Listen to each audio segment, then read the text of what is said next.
Buenos días, ¿cómo han estado?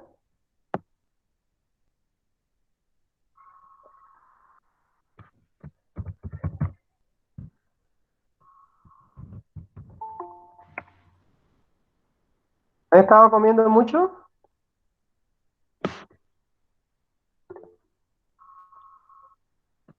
Buen día, buen día. Vamos a presentar, vamos a hablar un poco más de diagnóstico hoy. Le subí en la página de ustedes, le subí este tema, ya está subido. En el bloque 2 subí una presentación del MMPI, ¿ok? Para que vayan familiarizándose con el tema. Semana que viene, de fijo, nos metemos en el MMPI. Eh,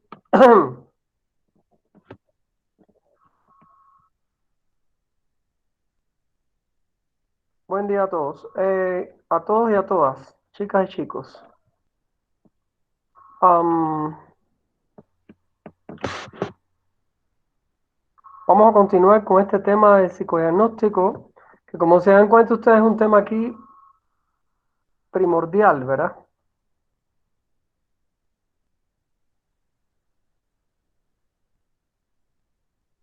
Vamos para allá y voy a comenzar haciendo preguntas de control.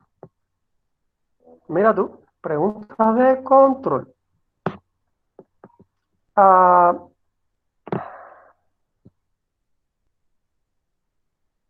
ya todo esto lo vimos.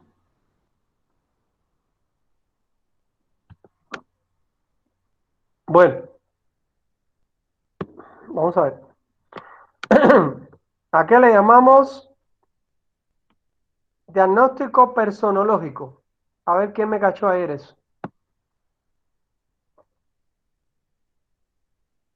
A ver.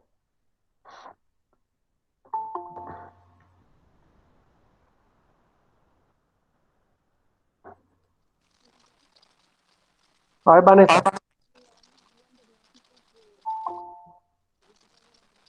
¿Cómo? Vanessa, no te escucho. Te sale como una voz, No sé si ya me escuchas.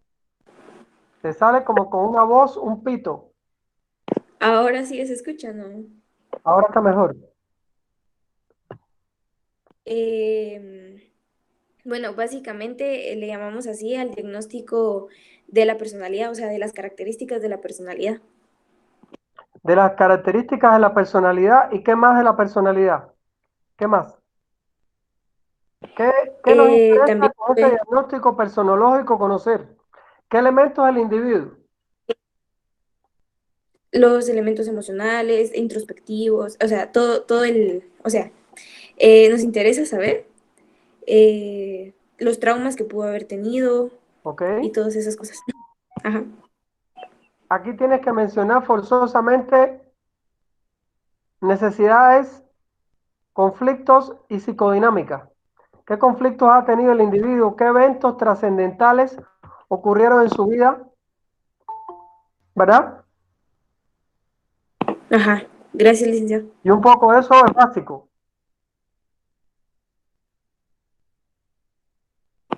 Gracias.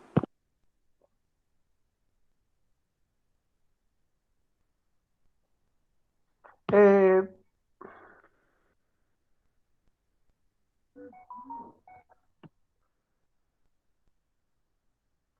Esto es básico aquí en esta clase, ¿verdad?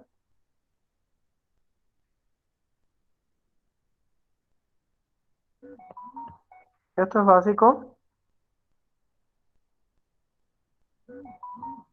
Eh, y también es básico el diagnóstico psicopatológico.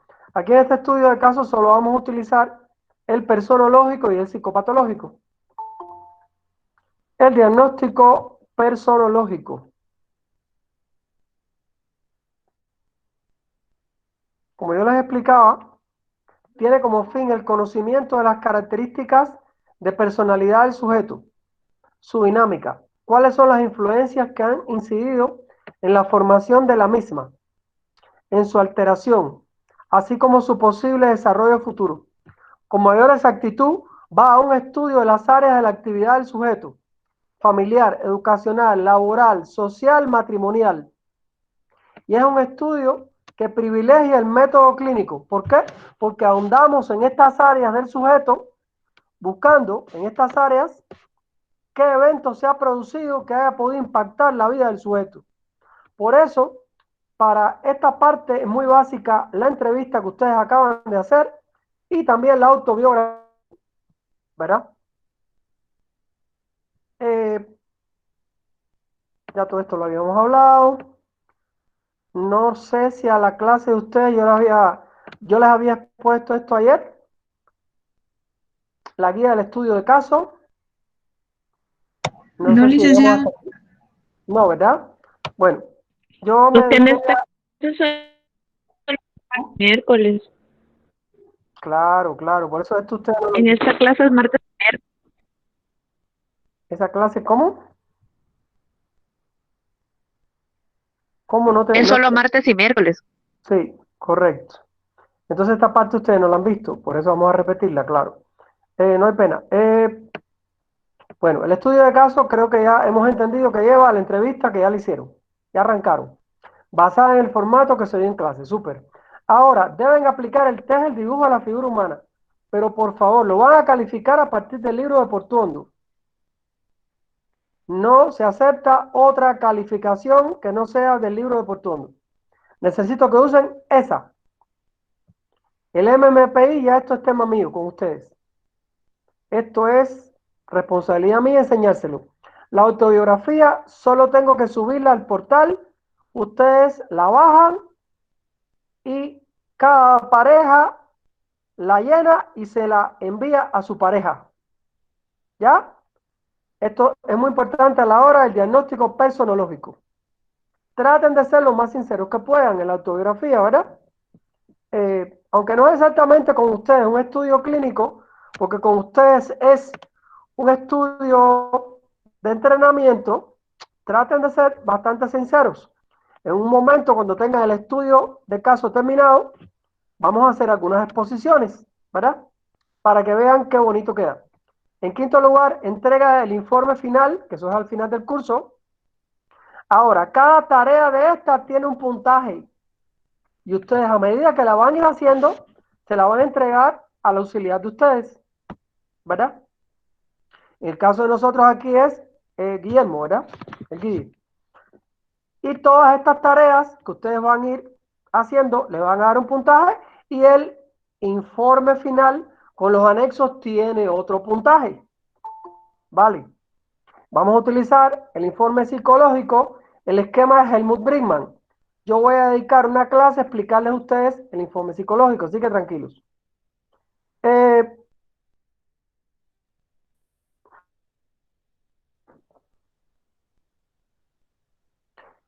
Vamos a hablar un poco del diagnóstico psicopatológico.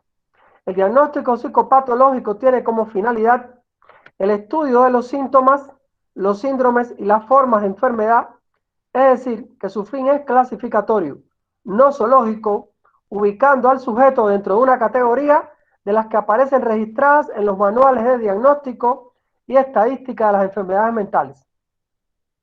Para ello se vale de un método descriptivo. O sea, el diagnóstico psicopatológico no usa per se el método clínico, sino un método descriptivo de la observación de las conductas anormales y de las referencias personales hechas por los enfermos, lo cual se pone fundamentalmente en evidencia a través de una entrevista o un examen psiquiátrico. En nuestro caso, debemos decir aquí que comprendemos que la enseñanza del diagnóstico clínico en psicopatología debe enseñarse por los tres manuales que existen en el mundo de la psicopatología, la CIE-10, la GLAP, versión revisada 2017 y el DSM-5. Enseñar a partir de un solo manual es incompleto. Ahora bien, aquí en psicología clínica yo no les voy a pedir a ustedes un diagnóstico con codificación de ningún manual. Porque para eso tendrían que haber llevado la clase conmigo de psicopatología y ustedes no la están llevando, la mayoría de ustedes, aunque yo sé que algunos sí la están llevando conmigo, pero el 95% no la está llevando Por tanto, no los voy a meter a camisa de 11 varas, ¿verdad? No los voy a hacer pasar ese trabajo. Aquí van a llevar ustedes solo van a llegar a una impresión diagnóstica, o sea, en qué nivel de psicopatología opera el individuo, ¿vale? Lo que les voy a pedir. ¿Qué más sobre el diagnóstico psicopatológico? Yo suelo hacer muchas anécdotas de la importancia del psicólogo de diagnosticar. En alguna parte, por aquí hablo de esto, voy para acá. Ok, aquí es donde meto este speech. Es importante contarles estas cosas porque es mi experiencia como psicólogo operando en hospitales durante 18 años de mi vida. Prácticamente todo el tiempo que trabajé en hospitales. De hecho, estuve prácticamente 5 años en un hospital, 13 años en el otro. Bueno, 18 años era profesor adjunto de la Universidad de La Habana. Estuve como profesor adjunto como 6 años o 7, creo, 7. En realidad comencé desde el año 1995 como profesor de la maestría en Psicología de la Salud. Entonces todo eso me da un background, ¿verdad? De poderles decir a ustedes cómo funciona el psicólogo en el hospital. Que esto también es objeto del conocimiento del psicólogo. ¿Cómo funciona el equipo? ¿Quién me manda en el hospital? ¿Bajo las órdenes de quién estoy? En los hospitales donde yo estuve, a ver, había generalmente un departamento de psicología. Creo que aquí en el Federico Mora también lo hay. Pero generalmente acá en el Federico Mora muchos psicólogos están bajo las órdenes de los psiquiatras. Bueno o malo depende de qué psiquiatra, con qué conocimiento te cae, ¿verdad? Yo estuve siempre directamente bajo las órdenes de una jefa de departamento de psicología. Siempre fueron mujeres. Yo llegué a ser segundo jefe del departamento de un hospital. Después llegué a ser subdirector de la clínica ambulatoria de rehabilitación de alcoholismo. Tuve algunos cargos que me permitieron desarrollar estrategias del psicólogo. Y eso también se los voy a compartir, ¿verdad? La interacción con los psiquiatras no es fácil. Los psiquiatras durante mucho tiempo tenían la costumbre, la manía, ¿verdad?, de considerar al psicólogo como una especie de auxiliar, como la enfermera. Han pasado muchos años, los psicólogos demostramos que somos personas importantes, que nuestro trabajo es importante, que sí podemos diagnosticar, ¿verdad? Y ya no sé si les hice esta anécdota aquí, creo que no, la voy a repetir.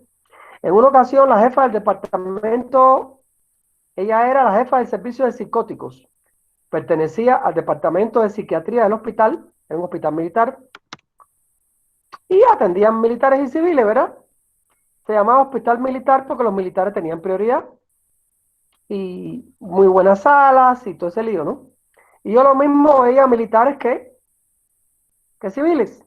En mi caso, en ese momento, en aquella época yo era militar, y después de serlo, ¿verdad? Pero en aquel momento todavía era militar. Entonces, hay algo muy interesante que destaca aquí mi ex profesor ya fallecido, Armando Alonso, que era toda una autoridad en psicopatología. Dice, si bien el psicólogo debe conocer todas las enfermedades mentales, le interesan aquellas que son de origen psicológico, como la neurosis.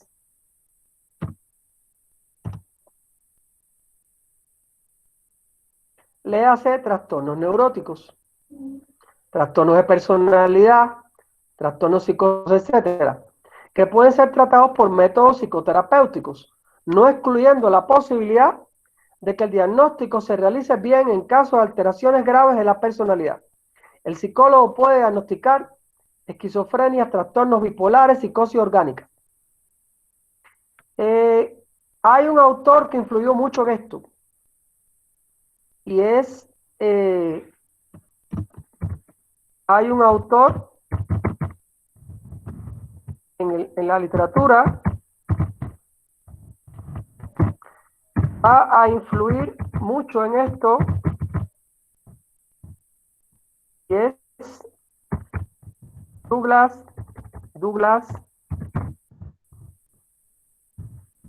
Stein en Estados Unidos y Juan Antonio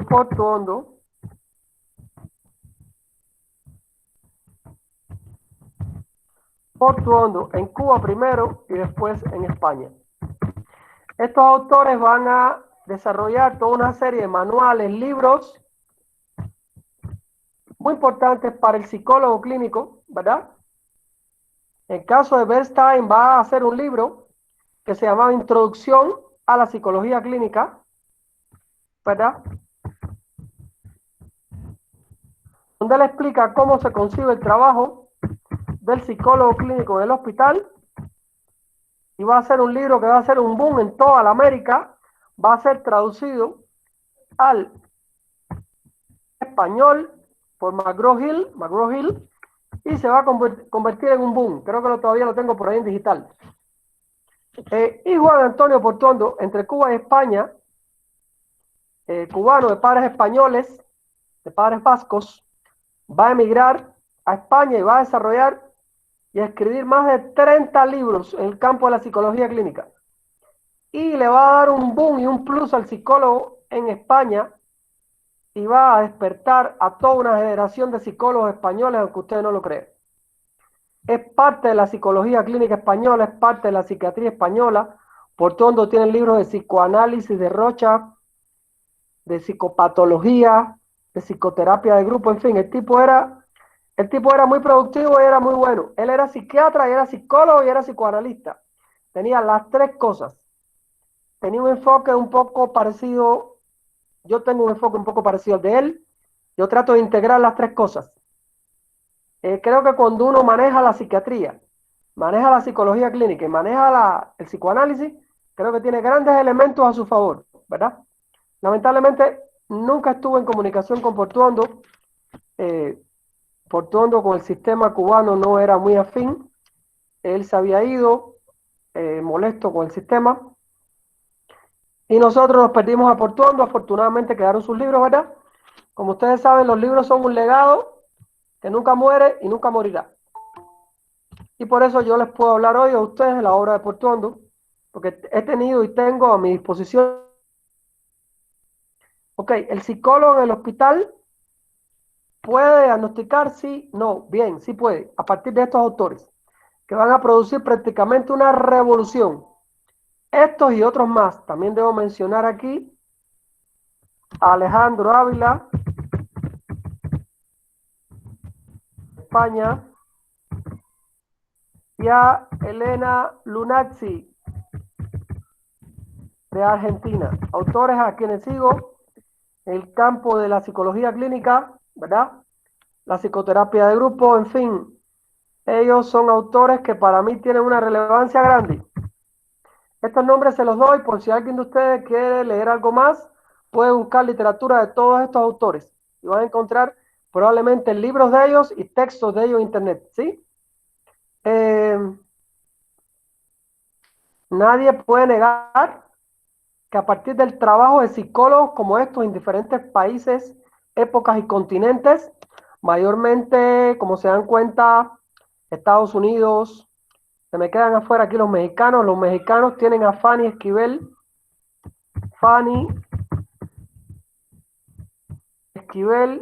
de México, por favor, mis respetos para la señora y su equipo. Es una de las psicólogas clínicas mexicanas más famosas de todos los tiempos. Ha hecho unos manuales de diagnóstico en el niño que para qué contar. Son algunas de las figuras, no me acuerdo de todos los nombres. Acá en Guatemala podemos mencionar a Isabel Howard, Escobar Campoyo, ¿verdad? Algunos de los profesores de psicología clínica más famosos aquí que han habido, ¿verdad? La profesora Lupita, ustedes la conocen, ¿verdad? Ella trabajó mucho tiempo acá, bueno, en fin. Esto es un poquito, aquí puse, hay un autor, hay algunos autores, voy a poner, algunos autores a los cuales tenemos que mencionar casi forzosamente porque tienen una contribución grande al campo de la psicología clínica. En algún momento yo les voy a poder... está costando trabajo con esto de la pandemia, todas las ediciones están paradas. Yo soñaba con que mi libro lo pudieran tener ustedes, pero no veo posible eso. Este año todo está parado, ninguna editorial quiere editar ningún libro. Están teniendo pérdidas, ¿verdad? Lo siento, pero no estaba en el programa este rollo, ¿no? Pero bueno, regresando al tema del psicólogo en el hospital, el psicólogo debe conocer todas las enfermedades mentales, le interesan aquellas que son de origen psicológico, como la neurosis, los trastornos de personalidad, los trastornos psicosomáticos, etcétera. Ahora, la psicosis. Hacía yo todo este preámbulo porque me parece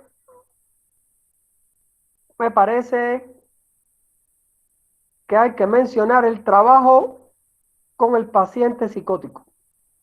¿Estamos los psicólogos preparados para trabajar en psicoterapia con el paciente psicótico? ¿Qué dicen ustedes? A ver, no tengan pena que por opinar no se les va a quitar punto. Aunque digan algo que no sea, le da brillo a la clase, cualquier opinión de ustedes, ¿vale? O sea, ¿será que el psicótico es la pregunta? El individuo esquizofrénico, ¿el psicólogo está preparado para trabajar con él? ¿Qué dicen ustedes? A ver. Siempre y cuando esté medicado por un psiquiatra, podemos tratarlo. Muy bien. Y siempre y cuando, también te voy a agregar, respondiste muy bien, Dulce, siempre y cuando también usted haya recibido un tipo de entrenamiento en psicoterapia, ¿verdad? Para trabajar con esos pacientes. Aquí están los nombres en el chat de algunos autores que trabajaron con psicóticos. Frida from Reichmann.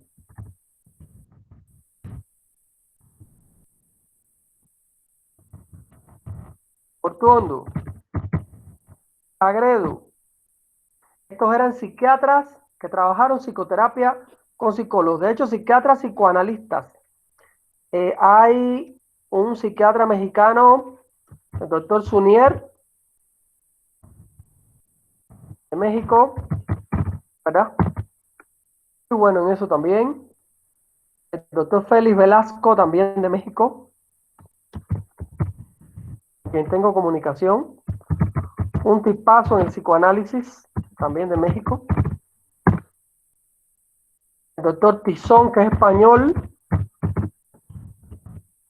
Estos son autores que han trabajado en psicoterapia con el psicótico.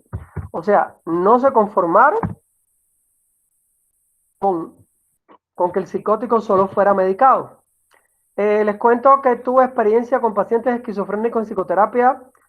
Les he contado que pertenecía a un hospital llamado el Hospital Psiquiátrico de La Habana, donde inicialmente trabajó Portuondo. Este señor Portuondo, que ya les mencioné, fue el jefe del departamento de psicología del Hospital Psiquiátrico de La Habana.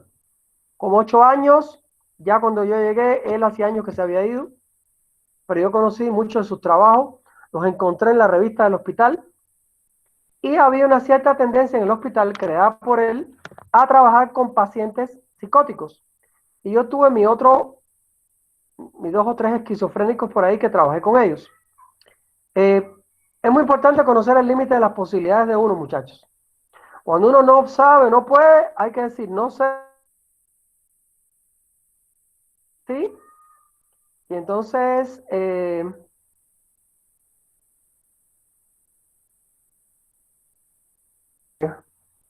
un poco esto, ¿no? Hay que aprender a trabajar con el paciente psicótico, particularmente terapias conductuales, si es posible algo cognitivo-conductual, ¿verdad? Terapias de grupo. Algún amigo se frustró mucho, un amigo psicólogo, Trató de trabajar terapia yoga con un grupo de pacientes psicóticos ahí en el hospital y no le salió bien. No seguían comandos, no obedecían. La terapia con psicóticos puede ser muy frustrante, les cuento. Tiene que estar medicado el paciente y conservar de cierta medida su hemisferio izquierdo y todas las funciones cognitivas o parte de ellas, porque si no, no puedes hacer terapia, ¿verdad? Ok. La necesidad de diagnóstico diferencial. En el diagnóstico psicopatológico generalmente es recomendable hacer un diagnóstico diferencial, dado el carácter atípico con que se presenta la enfermedad en los individuos, el cual sirve para precisar que el cuadro clínico, etiología, evolución, edad de aparición y pronóstico corresponde a una enfermedad y no a la otra. Esto es un trastorno de personalidad paranoide y no una esquizofrenia paranoide. Por ejemplo, tú tienes que conocer muy bien las dos entidades porque si no las conoces se te pueden confundir. En el servicio de psiquiatría se recibe un individuo con una crisis y tiene una idea delirante, pero puede ser un trastorno paranoide en crisis. Después que pase la crisis, el tipo se calme, regresa a su trastorno paranoide.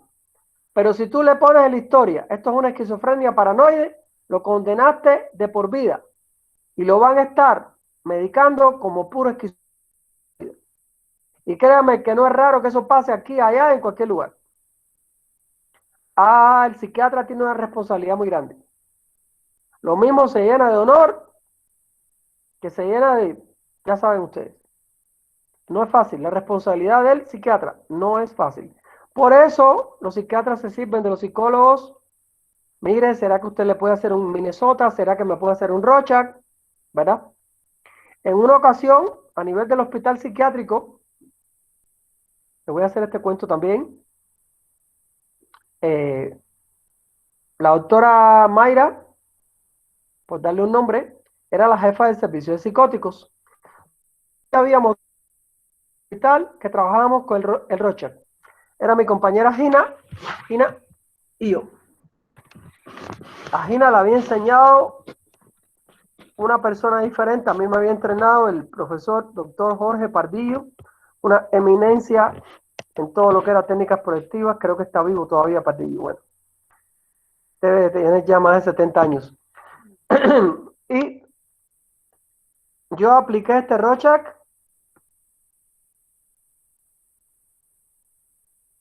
a un oficial, era un primer teniente creo, que era controlador aéreo, o sea, tenía que ver con aviones militares y todo ese lío.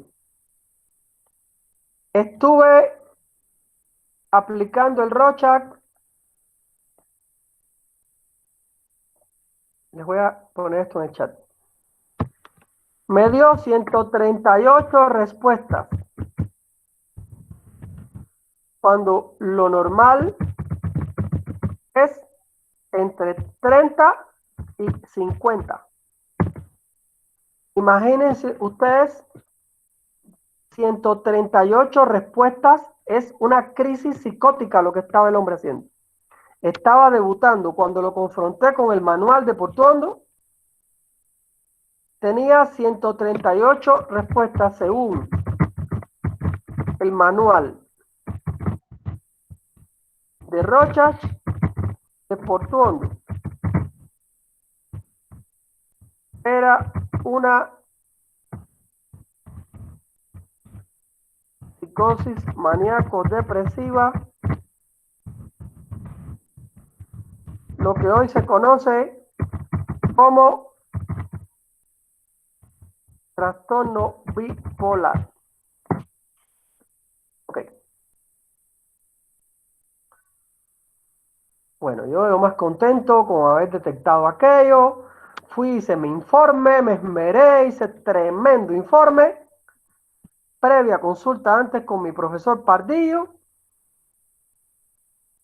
Pardillo me dijo, tienes toda la razón, ahí está todo el síndrome. Ese hombre está getting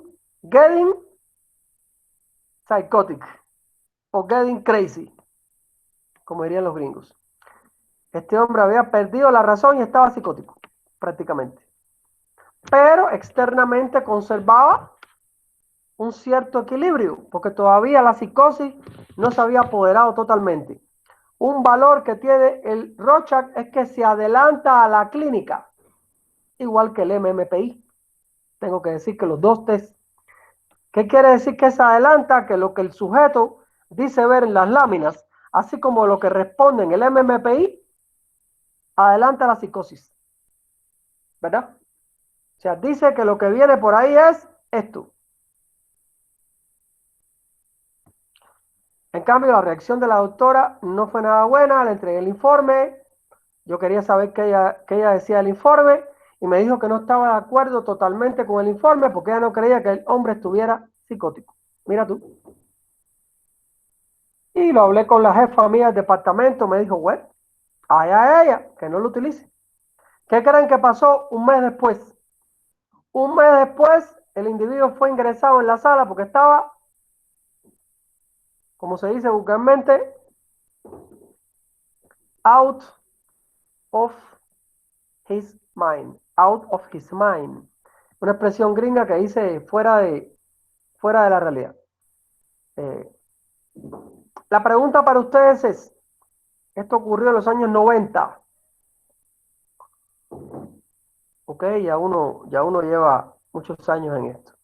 Esto ocurrió en los años 90. ¿Qué significa, cómo interpretamos que la psiquiatra no quiso tener en cuenta esto? ¿Cómo interpretarían ustedes esto? A ver, ¿quién me dice? Resulta ser que yo llegué a lo que tenía el individuo primero que ella. Porque ella no se atrevió a diagnosticar una psicosis. O sea, los test psicológicos tienen la ventaja de que pueden permitir que el psicólogo conozca un diagnóstico antes que un psiquiatra. ¿Qué les parece esto? Esto parece una cosa de loco lo que estoy diciendo. Pero fue una conclusión que yo vi después en los libros que vi años después de psicología clínica. En mi época yo no tenía al alcance todos los libros que tengo ahora, ni toda la información que tienen ustedes. Yo no tenía nada de eso. Y Pardillo, que era un veterano, me dijo, claro, tú llegaste primero que ella, porque el Rorschach te permitió llegar primero que ella, el MMPI te hubiera permitido llegar primero que ella. Me dijo, lo que pasa, Mario, es que muchos de ellos no entienden que el psicólogo tiene esa ventaja sobre ellos, que maneja los test psicológicos. Ok, ¿qué pasó con la doctora? Porque ella no creyó lo que decía el informe. A ver, ¿cómo interpretarían ustedes eso? Licenciado, buenos días. Claro. Yo consideraría que es porque no tuvo los conocimientos previos, que en este caso usted ya poseía, la verdad, y que a la larga perjudicó al mismo paciente. Muy interesante lo que dice Carol, muy válido. Y créanme que yo todavía cuando aquello, yo estaba empezando. Esto fue aproximadamente año 94, 95. Yo tendría graduado 5 años. Licenciado, Sí, Vanessa. yo no sé si está bien lo que voy a decir, pero desde mi punto de No vista, tenga pena, dele. desde mi punto de vista, creo que los psiquiatras buscan más lo objetivo y el Rocha, quiera que no, busca lo inconsciente, ¿va? Lo cualitativo. Sí, Entonces creo sí, que ellos, al no tener, no sé, siento que como que son muy cuadrados, muy objetivos, muy como sí. materialistas, y nosotros pues quiera que no tenemos la capacidad de ser más suprasensibles y todas estas, más holísticos. Bien. Es válido lo que estás diciendo. De igual Vamos forma, a ver, Gisela. de igual forma, yo creo que otro punto aquí es el hecho de que pues la psicología ha sido bastante desvalorada, ¿verdad? O le restan importancia, y más cuando son carreras como ya sea la medicina, ¿verdad? Que también está involucrada la psiquiatría, porque pues estudia después como especialidad. Entonces, ellos creen muchas veces de que nosotros no, como bien dijo Vanessa, pues no somos objetivos, ¿verdad? Sino que nos guiamos de otras cosas y ni siquiera se molestan en ver exactamente de qué se trata o poner atención a de dónde se sacan dichas conclusiones. Sí. Sin embargo, muy bien, Gisela, muy buena reflexión. También les puedo decir que cuando pasé al Hospital Psiquiátrico de La Habana, me encontré psiquiatras que valoraban altamente el Rorschach. Lo valoraban altamente. Y era una lista como de 5, 6 o 7 psiquiatras. O sea, fue muy interesante que en el hospital donde Portuondo desarrolló la tradición de Rorschach, ahí los psiquiatras sí creían en eso. Nos pedían el Rorschach, nos pedían los test, qué salió de la evaluación psicológica, me puede hacer un informe, le agradezco mucho. O sea, en Cuba no se paga eso. En Cuba, cuando un psiquiatra te pide esto, tú lo haces. En Guatemala, en cambio, cuando un psiquiatra que trabaja con un paciente y tú no eres su subordinado, te pide una evaluación psicológica, tú le dices, ok, vale de 500 a 1000 quetzales. Si este psiquiatra te envía varios pacientes, eso tú lo bajas. O sea, si me vas a enviar todos los pacientes que te caigan, te lo dejo en 300, ¿me entiendes? Porque ya estás haciendo un negocio con él. Hay que aclarar esto. No vayan ustedes a creer que también es parte del trabajo del psicólogo hacerle los test a todos los pacientes que el psiquiatra quiera. No, simplemente tú ayudas, pero tú cobras, ¿vale? Y una evaluación psicológica no vale menos de 300 quetzales, muchachos. ¿Ok? Yo sé que aquí en la escuela enseñan a no cobrar la atención, pero cuando ustedes salgan al mundo externo, que tengan un título de psicólogo, ustedes tienen que cobrar lo que hacen. No se les olvide esto, ¿vale? Aunque sea poco, pero tienen que cobrarlo. Es que yo lo veo a él, pero lo veo de gratis. No, no, gracias, pero no se puede. Porque ustedes tienen que comer igual que todo el mundo, ¿ya? Métanse eso en la cabeza. ¿Qué más les quiero decir aquí? Suficiente. Sigo. Importancia del diagnóstico psicopatológico. ¿Algún otro comentario o reflexión o pregunta? A mí me han pedido alguna vez algún psiquiatra acá el Rorschach en Guatemala, estoy pensando. No me lo han pedido, no me han pedido un Rorschach como tal, pero yo lo he incluido. Me han pedido una evaluación de un paciente. Sí me han pedido que evalúe psicológicamente con test a pacientes, ¿ya? He utilizado el MMPI, he utilizado el LSD-50, he utilizado el SCL-90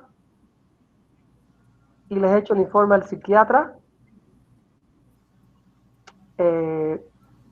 Estoy pensando si con el Rorschach he evaluado pacientes acá, sí, pero eran míos. Creo que solo en una ocasión lo hice con una doctora que me dijo, necesito que me evalúes un paciente. A ver, Nicole, ¿usted quiere decirme algo? Sí, solo tengo una pregunta. No me quedó muy claro qué era el diagnóstico diferencial. Ok, diagnóstico diferencial, voy para atrás, no te preocupes. Diagnóstico diferencial es el que tú haces entre dos enfermedades. O sea, diagnóstico diferencial es cuando yo digo, este paciente es un trastorno de personalidad paranoide y no es una esquizofrenia. Es un trastorno de personalidad paranoide porque tiene ideas paranoides que se pueden agudizar, pero no rompe con la realidad. En cambio, si sus ideas delirantes, si sus ideas fueran delirantes y rompieran con la realidad, es una esquizofrenia. ¿Ya? Diagnóstico diferencial es cuando yo digo que el paciente tiene una cosa y no otra. ¿Vale? Diagnóstico diferencial también se hace a veces entre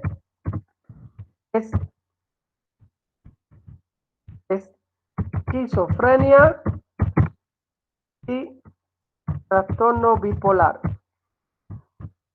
Porque tienen muchos síntomas en común. ¿Ya? Por ejemplo, la esquizofrenia tiene en común con lo bipolar, que tiene alucinaciones, que tiene ideas delirantes, pero en el caso de los bipolares, tienen el espectro afectivo muy acentuado. Tienen ataques, tienen una alegría horrible o una tristeza jodida que los tira en cama, que eso no está en la esquizofrenia. Entonces tú distingues entre lo esquizofrénico y lo bipolar por el exceso de síntomas afectivos que tiene el bipolar. ¿Me entiendes ahora, Nicole? Sí, muchas gracias, ya comprendí. Vale. Entonces, un poco seguimos.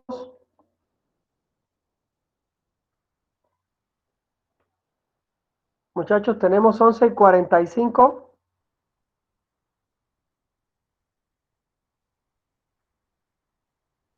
No sé si paramos ahora. Estoy siguiendo los recesos puntualmente. Vamos a parar ahora y seguimos a las 12, ¿vale? Paramos ahora y seguimos a las 12.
Bueno, aquí estamos. Estamos casi a la hora de la comida, supongo que deben tener hambre. La importancia del diagnóstico psicopatológico. Imagínense ustedes la importancia que tiene esto en el campo de la psicología clínica.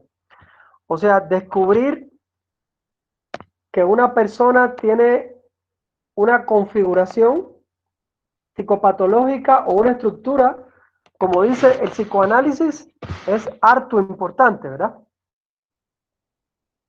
El diagnóstico psicopatológico reviste una importancia fundamental para el pronóstico y el tratamiento. Ejemplo, el Rorschach puede predecir una psicosis de espectro esquizofrénico, lo cual puede aportarnos que este individuo necesita psicoterapia y atención psiquiátrica y psicofármacos. Son conocidas determinadas correlaciones por estudios efectuados entre diagnóstico y tratamiento. O sea, se han hecho estudios longitudinales sobre qué medicamentos son los más efectivos con qué diagnóstico, ¿verdad? En segundo lugar, el diagnóstico psicopatológico de un sujeto orienta hacia normas generales de tratamiento u orienta a determinadas alternativas terapéuticas. Pero la elección final de una o más técnicas terapéuticas está dada fundamentalmente en el caso de los trastornos leves de personalidad por las características personales de los casos, ¿verdad? A ver, por mucho que yo diga que los trastornos de personalidad, porque lo dice Beck, funcionan muy bien con las terapias cognitivas, creo que esto hoy por hoy está reñido. O sea, meter en una fórmula a que tales trastornos psiquiátricos van a funcionar bien con tales terapias, depende mucho del tipo de caso, qué tiempo hace que el individuo tiene el trastorno, etcétera, etcétera.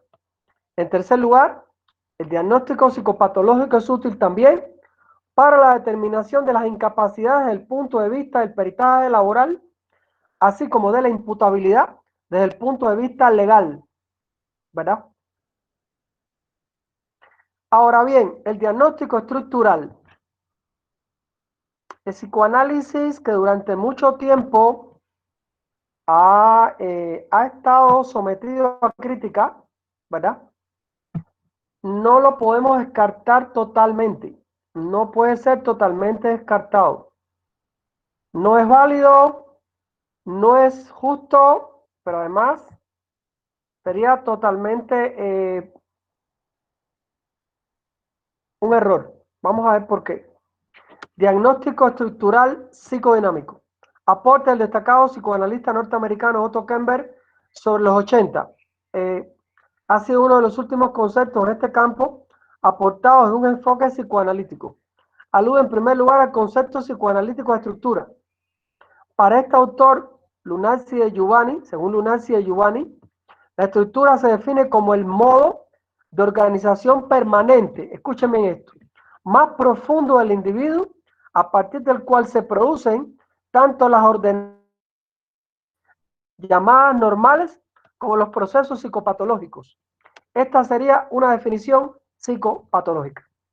O sea, un diagnóstico es una estructura profunda de personalidad que, voy a agregar yo, no va a cambiar mucho en los próximos 30, 40 años. Es muy probable que empeore. ¿Qué pasa con nosotros los psicólogos y los psiquiatras? Al estar nosotros tan pegados a este campo, tan inmersos en este campo, pues ocurre que vamos observando toda esta psicopatología en nosotros. ¿Y qué vamos haciendo? La vamos suprimiendo, o vamos a terapia, o vamos al psiquiatra, o recibimos ayuda. Porque disculpen, ya que estamos metidos aquí, aprovéchenlo. O sea, usted puede ser mejor de lo que usted es. ¿Ya? Una pregunta que les quiero hacer a todos. ¿Ya todos han ido a psicoterapia?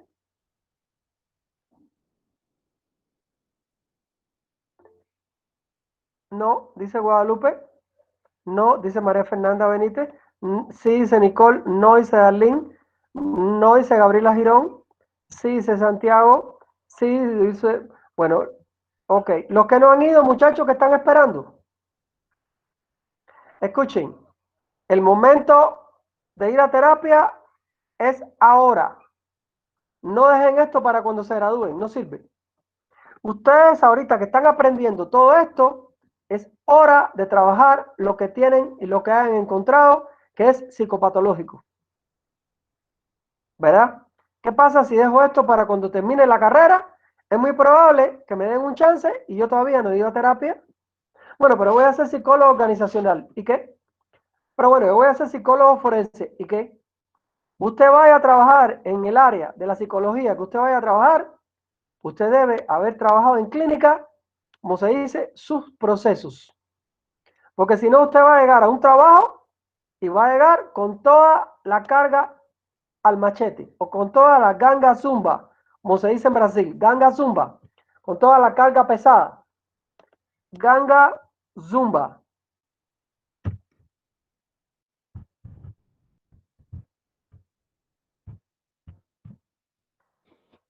Carga pesada en portugués do Brasil. Portugués do Brasil. ¿Qué quiere decir? Que voy a llegar a un centro de trabajo con todos mis clavos. Y de pronto es que la psicóloga tiene un ataque de nervios a la gran madre. Y de pronto, no es que la psicóloga hoy está como que parece que tiene el periodo. ¿Por qué? Está inmetible.com. ¿Por qué? ¿Y qué tiene? Ahí está, que no se puede hablar con ella, no se le puede decir nada. Y tiene en su punto la disforia. Es en serio lo que estoy diciendo, muchachos. Y no empecemos con el lío de que si el dinero, que si no sé qué, porque hay psicólogos que lo pueden ver por un precio bastante módico, ¿verdad? Y yo recomiendo que todos ustedes vayan con psicólogos profesionales, que tengan clínica y que de hecho, tengan años de experiencia, ¿vale? Anoten esto por ahí, se los dejo de tarea también. Buscar con quién ir a terapia, ¿vale? No dejen esto para el año que nieve. Estas estructuras no son fáciles de cambiar. Yo fui a terapia unas 3 veces en mi vida. La primera vez no tenía una razón como tal. Me vio un psicoanalista y psiquiatra español que vivía en Cuba. Ya murió hace años. Fui descubriendo cosas mías que yo nunca vi. Es lo que le llama Karen Horney y nuestros puntos ciegos. Después aprendí todo lo que la familia tenía que ver en todos los trastornos que podía tener yo y en malos funcionamientos. Años después hice psicoanálisis didáctico con Paulini, incluso él me supervisó en grupo, en terapia de grupo. Él llegó allá donde yo trabajaba, él es argentino, vive en España. Me fue muy útil todas las terapias que recibí, en serio. Fueron muy útiles todas las terapias que recibí. De todas saqué algo. Tal vez pude haber sacado más, pero creo que saqué bastante. Aprendí que la familia no la podemos cambiar a veces. Aprendí que la familia no va a llegar a terapia. Y aprendí que si la gente no quiere cambiar, tenemos que cambiar nosotros, muchachos. Y aprender a ser sanos, ¿verdad? Y esto no es tan simple. No es tan simple. Oye. Diagnóstico diferencial estructural sería entonces aquel que integra la aproximación descriptiva a los síntomas y conductas observables y a la aproximación genética, antecedentes familiares del paciente, parientes biológicos, la comprensión de las características estructurales intrapsíquicas de los pacientes. De esto habla mucho Héctor Fiorini y Lunarsi de Giovanni, que también es argentina. Expresa Lunarsi que utilizó el concepto de estructura mental formulado por Freud en 1923 como división del aparato psíquico del yo, superyo y ello, junto con los aportes de la psicología psicoanalítica del yo, de Rappaport, Lowenstein, Knight, Chris, Hartman y Erickson, y especialmente la teoría de las relaciones objetales ¿de quién? ¿De quién es? A ver si recuerdan eso. No sé si estoy mal, Karen Horney, ¿no? No, mi niña. La teoría de las relaciones societales, Melanie, muy bien, Javier, es de Melanie Klein. Melanie Klein. Melanie Klein. Karen Horney tiene la teoría de la cultura, y es una psicoterapeuta alemana muy famosa, radicada en Estados Unidos, ya murió hace muchos años. Muy interesante la Karen Horney, muy interesante la Karen Horney. Ellas creo que se conocieron alguna vez cuando Karen Horney vivió en Europa. Esa trilogía de Karen Horney,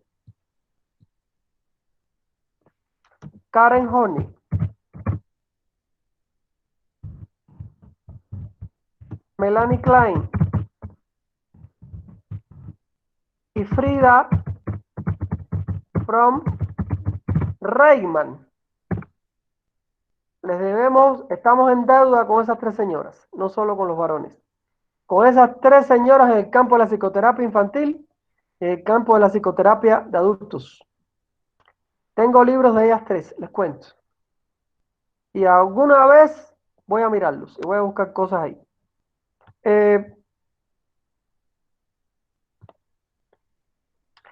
La contribución de esta diagnóstico estructural es la organización neurótica, la organización borderline y la organización psicótica. Y es muy interesante que yo les he hablado a ustedes del nivel neurótico, el nivel de trastorno de personalidad y el nivel psicótico y también del nivel deficitario. Es lo que no tiene el psicoanálisis.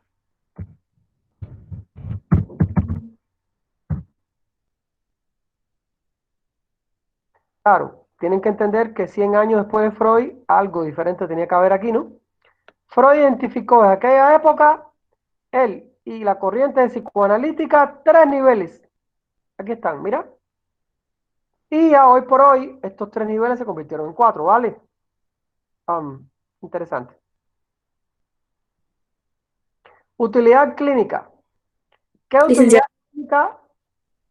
A ver, disculpe, una sí, pregunta. ¿El nivel Vanessa. deficitario, ¿a qué se refiere? Nivel deficitario se refiere al nivel de discapacidad intelectual o retraso mental. Ah, gracias, licenciado. A pesar de que ellos no son objetos de nosotros. A ver, ¿cómo digo esto? Los psicólogos no nos dedicamos a eso a menos que tú seas una psicóloga entrenada en psicología especial, ¿ya? O sea, que tú estés entrenada en ser maestra sombra, en trabajar con muchachos con desarrollo de discapacidad intelectual, ¿sí? El psicólogo en general no se dedica a eso. Pero hay algunos psicólogos que sí se dedican a eso, ¿verdad? Y trabajan con autistas. Es un grupo de psicólogos muy reducido, pero de verdad que con una dedicación y una devoción grande. Una dedicación y una devoción grande, porque trabajar con ese grupo no es fácil, les cuento. Yo nunca trabajé con ese grupo. Tuve un par de pacientes con retraso mental alguna vez y los derivé. Ahora me acuerdo que me cayó un paciente alcohólico con retraso mental y tuvimos que sacarlo del grupo de terapia porque él no funcionaba, el grupo de terapia, no funcionaba. Con ellos se hace una terapia individual, muy conductual, ¿verdad? Como si fueran niños. Recuerden que la edad cronológica no corresponde con la que tienen. Respeto mucho el trabajo de esa gente, pero yo no me dedico a eso. Sigo. Se concluye que no existe una división entre el diagnóstico personológico y el psicopatológico. No se puede comprender la enfermedad como alteración de la personalidad desligado de sus características y su desarrollo. Al final, el estudio de caso que ustedes van a hacer va a confluir lo personológico con lo psicopatológico. Ahora, problemas internacionales con el diagnóstico. A pesar del esfuerzo internacional que se realiza para la unificación del diagnóstico y la clasificación de las enfermedades mentales, el DSM-5, la CIE-10 y la GLAP, conocemos que en distintos países existen diferentes manuales y códigos de clasificación. Incluso vemos como dentro de un mismo país se producen modificaciones, lo cual revela que todavía existen inexactitudes y desconocimientos en cuanto a la etiología de algunas enfermedades, su pronóstico, etc. Hay diferencias entre los psicólogos del DSM norteamericanos y la gente de la CIE-10 y la GLAD. Hay diferencias, ¿verdad? No todo el mundo dice lo mismo. Dicen cosas muy parecidas, pero hay diferencias. Se observa además diferencias partiendo de las diversas concepciones que se tienen sobre la naturaleza de lo psíquico. No existe un lenguaje común todavía. Los conceptos para designar los síntomas, síndromes y entidades varían. Lo peor es que algunos de los síntomas que tradicionalmente se usan no están basados en una verdadera psicología científica. Esta es una observación de Armando Alonso. Él no era muy partidario del psicoanálisis, mientras que yo sí. Y él hacía una crítica furibunda al psicoanálisis, cosa que yo no compartía. El hombre era muy bueno, pero muy crítico con el psicoanálisis.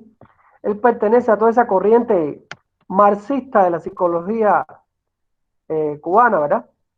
Y yo no pertenezco a esa corriente, yo me desligué de eso mucho y me acerqué mucho al psicoanálisis, a la Gestalt, y hay corrientes muy actuales, ¿verdad? Entonces respeto lo que él decía, pero no coincido con él, ¿verdad? El diagnóstico patopsicológico. Bueno, tratando de no arremeter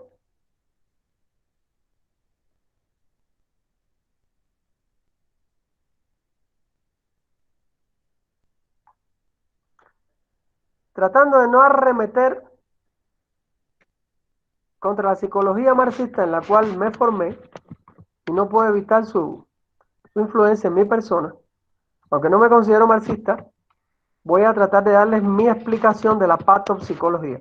La patopsicología es una corriente rusa surgida dentro de la psicopatología rusa. Su mayor exponente fue Zygarnik. Perdón. La patopsicología, como rama de la psicología, brinda una adecuada comprensión de la enfermedad mental, ya que la misma se ocupa del proceso de formación de síntomas, explica cómo se alteran los procesos psíquicos, partiendo del estudio de los mismos en la normalidad, así como de su reestablecimiento. No utilizan los test psicológicos que conocemos. Los test psicológicos que conocemos, que yo les he mencionado, estaban prohibidos.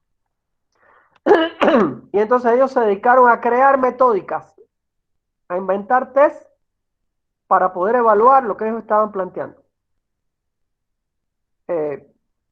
Debo decirles que el Politburo o Buró de los Comunistas de la Rusia soviética emitió edictos donde estaba prohibido utilizar los test psicológicos porque habían sido concebidos en un ambiente capitalista y para el hombre capitalista. Entonces, con esta tontera, la psicología rusa sufrió la exclusión de los test mentales. Lamentablemente no fueron ellos. Si en algo los puedo defender, les puedo decir que no fueron ellos. Fue el gobierno. El gobierno ruso comunista estaba politizado, ¿verdad? Lamentablemente, cuando tú ligas política con ciencia, la ciencia sale perdiendo. Porque si tú vas a prohibir políticamente las contribuciones de determinada ciencia, jodiste a la ciencia. Y esto fue lo que ocurrió allí. Y es por eso que esta gente no usan los test psicológicos de Occidente. Incluso el Rocha quedó prohibido. El psicoanálisis quedó prohibido. ¿Qué les puedo decir? Esto hay que decirlo aquí. No lo escribí, pero se lo estoy explicando, ¿verdad? Lamentablemente, yo debería ponerlo en mi libro. El psicólogo que se ocupa del análisis de los fenómenos psicopatológicos descubre la estructura de las alteraciones de los procesos cognitivos. Demuestra cómo, bajo la influencia de la enfermedad, cambian las relaciones de la personalidad, cómo se forman nuevos motivos, en fin, yo no utilizo este enfoque. Pero se lo comparto para que sepan que existe todavía en Rusia, Alemania y algunos países. No está muy extendido. Algunas observaciones críticas dice que dejan de tomar en cuenta su vinculación con la personalidad. O sea, la personalidad aquí se fue a la caña, al caño, perdón. Si bien en el diagnóstico psicológico se realiza una evaluación de la personalidad, lo diferenciamos porque A, parten de una concepción materialista y dialéctica de la personalidad, de la cual yo no parto. B, parten de un conocimiento de la personalidad sana para comprender sus desviaciones, del cual no estamos partiendo aquí. Y C, se apoyan fundamentalmente en el análisis cualitativo de la personalidad. Nosotros vamos a integrar lo quali con lo proyectivo y lo cuantitativo con el MMPI. Así que no es mi concepción. Si bien las investigaciones clínicas psicopatológicas ponen al descubierto leyes de manifestación de los procesos psíquicos alterados, entonces las investigaciones psicológico-experimentales patopsicológicas deberán dar respuesta a la pregunta de cómo se ha alterado el transcurso, la estructura de los procesos psíquicos. Por consiguiente, para comprender la enfermedad, es imprescindible la realización tanto del diagnóstico patopsicológico y personológico como del psicopatológico. Aquí voy a agregar mi concepción lo que transmito a mis estudiantes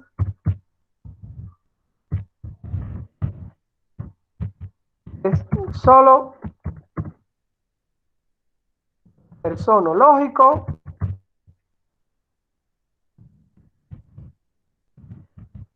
y psicopatológico. Yo no utilizo los patos psicológicos, con todo el respeto. Pero, por un problema de ética, creo que debo exponer que existe esa concepción, ¿verdad? Voy a entrar a hablar de la neuropsicología, pero creo que ya no me va a dar tiempo. ¿Alguna pregunta, algún comentario hasta aquí, muchachos?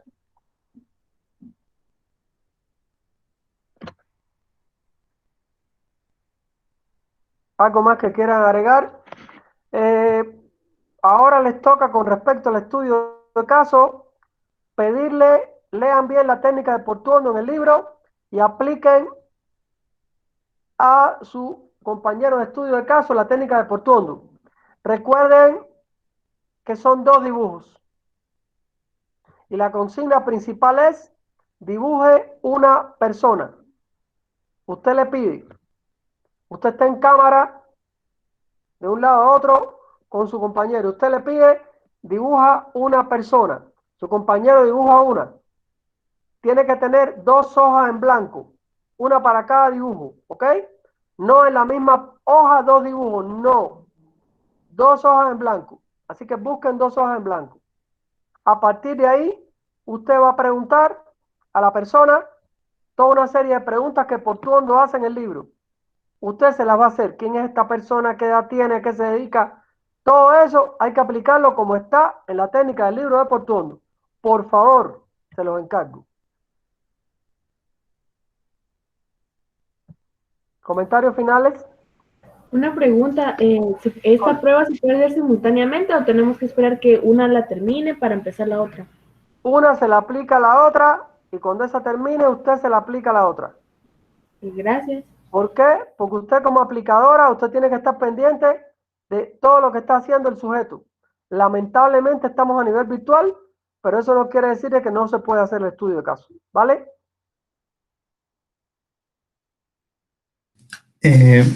Buenas tardes, licenciado. Tengo una pregunta. Bueno, Javier, cuéntame. la primera, ¿dónde conseguimos el libro de Portuondo? El libro de Portuondo ya lo tienen subido, creo. En la clase de ustedes creo que alguien lo compartió. ¿Cierto o falso? ¿Dónde está Nancy? Nancy, ¿en la clase no habíamos compartido este libro? No recuerdo. ¿Pero tú lo tienes? ¿Tú lo tienes en digital? No. El de que mandó usted el texto. Este es la figura humana de Karen McCover, por Portuondo. ¿No lo tienes? No, tengo otro de otro señor. que No. creo que era apellido Koch. No, vamos a usar de Portondo. Yo se los voy a subir, Javier, al portal. ¿Oíste? Gracias. Y tengo otra pregunta, pero es con... Incluso creo que sería mejor mandarlo al chat. Creo que se los voy a mandar al chat mejor. Vale, dime. Con respecto a la entrevista, esa entrevista ya la tengo llenada, pero no sé si hay que hacer un informe con respecto a eso o la entrevista se queda así con las respuestas que están y se deja. No, tú vas a enviar a tú vas a enviar a tu auxiliar la entrevista así como está llena. ¿Ya? Ujú. Esto después tú lo vas a integrar en el informe psicológico final. ¿Ya? Ok, creo que eso es todo. Tú Gracias. vas a hacer un poco, tú vas a hacer, a ver, es que el informe psicológico final trae todos los instrumentos que están utilizando, un resumen, y ahí es donde tú vas a hacer eso. ¿Ya me copias? Ok, les voy a subir el video de Portondo, Gisela. Sí, una pregunta. ¿Cuándo es que le tenemos que enviar lo que sería la entrevista a Guillermo? Cuando la tengan hecha, se la envían. Ah, ok. Y creo que ya es hora de que ya la hayan hecho todos y se la envíen. Esa tarea ya está atrasada, muchachos. Pónganse pilas con eso. Los que no la han hecho, traten de terminarla, enviársela a Guille, para que no se atrasen. Todos los trabajos que vayan enviando a Guille tienen puntaje de zona, ¿ok? ¿Vale? ¿Algo más?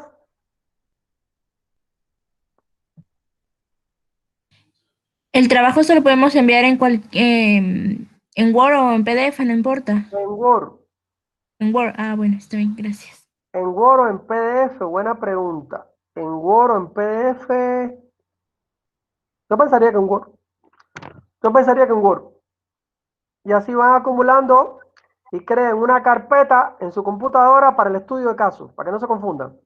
Porque vamos a hacer varios documentos. Gracias. ¿Ok? Vale. Sí, Gracias. Bueno, muchachos, que tengan un buen día. Chao, chao. Buen día, doctor. Chao, chao. Buen día.